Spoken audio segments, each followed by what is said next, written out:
Sumainyo ang kapayapaan. Ang Diyos sa inyong mga buhay ay manatili nawa sa pamamagitan ng aking bendisyon.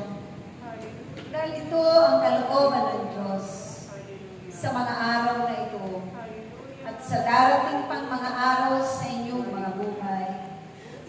Dahil kayo'y nakipagtipan sa Kanya ng buong puso at nag-aalay ng inyong mga oras at panahon, ng inyong buong sarili na may kalakip na pag-ibig, pagtitiis at pagtsatsaga, pagsasakripisyo para sa kapakanan, at ikaliligtas ng inyong mga kapwa-tao, maging mga bayan at bansa man.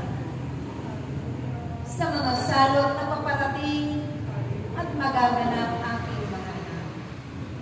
Kaya't sa pamamagitan ng inyong pagkakaisa na nananalangin sa pangalan ng Diyos, ako'y narito aking mga anak. At ang aking buhay ay ibinuwis ko para sa pag-ibig ko sa inyo ng mga kasalanan. Kaya't sa pagwagayway ninyo ng inyong mga kamay na may kalakasan, ay huwag ninyo itong ititigil. Pagpuso ninyong ialay ang pagpupuri niyan sa Diyos na makapangyarihan sa lahat ng oras at pagkakataon sa inyong mga buhay. Naglalakbay kayo na kasama ako magpakailanman sa mundo. Mundo na punong-puno ng mga tukso ng pagkakasala, punong-puno ng mga hiwaga at mga himala na ipagkakaloob ng Diyos sa bawat isa sa inyo. Dahil ito ang inyong asahan at sandigan, panghawakan lagi kanyang pangako sa isa't isa sa inyo. Naririyan sa kanyang tipan aking mga anak. Kaya't sa pamamagitan ng aking mga kamay na ito, inyo laging tinggil ang aking pakiusap, ang aking mga itinuturing, dahil ito'y mga paalala, ito'y mga katuruan, ito'y aking mga aral. At naway hindi mawaglit kahit panandalian lamang sa inyong mga puso't kalooban at isipan.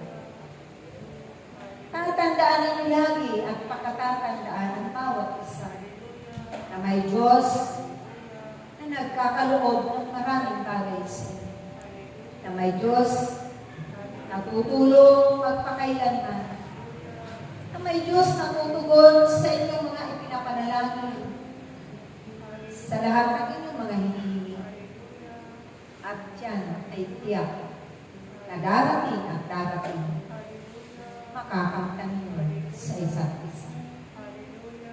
Walang sino man ang makapagbibigay ninyo ang mga hindi ninyo makakayanan ang lahat kung kayo ay ipagwawalang bahala at iisang tabi ang Diyos sa inyong mga buhay. Ano man ang inyong mga pangarap at pananalangin, isama ninyo ang Diyos lagi aking mga anak.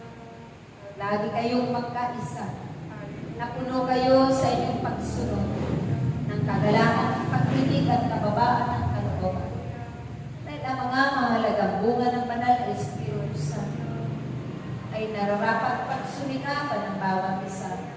May isa pumuhay ito at galapin ayon sa kalooban.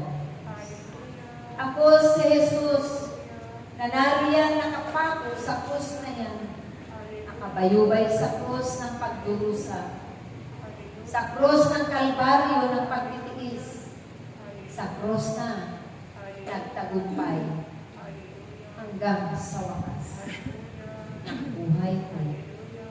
Dahil hindi ko inalintana ang hirap at sakit. Buong puso ko binataan lahat-lahat ng iyan aking buhay. Naway kayo rin.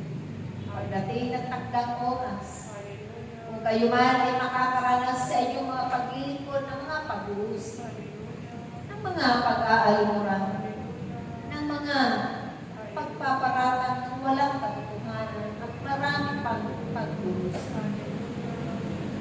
Huwag ninyong alintanain ang lahat ng inanamin. Bagos pasalamatan ninyo ng buong puso at tanggapin ito sa inyong mga buhay. Dahil hindi kayo nag-iisa, narito kami. Narito kami.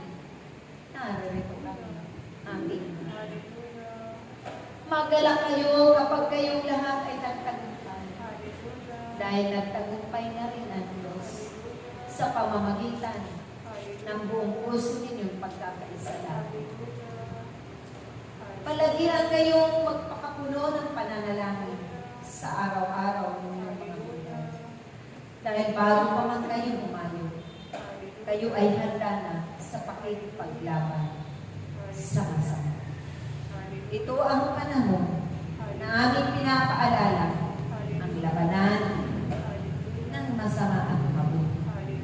Talunin ninyo ng kabutihan at kasamaan aking kabutihan at pag-ibig ang tatalo sa lahat ng iyan. Dahil kailanman ang kasamaan. Ang masamang espiritu ay walang pag-ibig. Umibig kayo kahit hindi kaibig-ibig ang kapwa ninyo. Paglingkuran ninyo ng buong pag-ibig silang lahat. At tanggapin kung ano man mga paratang nila para pag-usip. Dahil kayo ay magkataon. Sa ngalan ng Ama, ng Anak, at ng Espiritu Santo. Pray. Pray.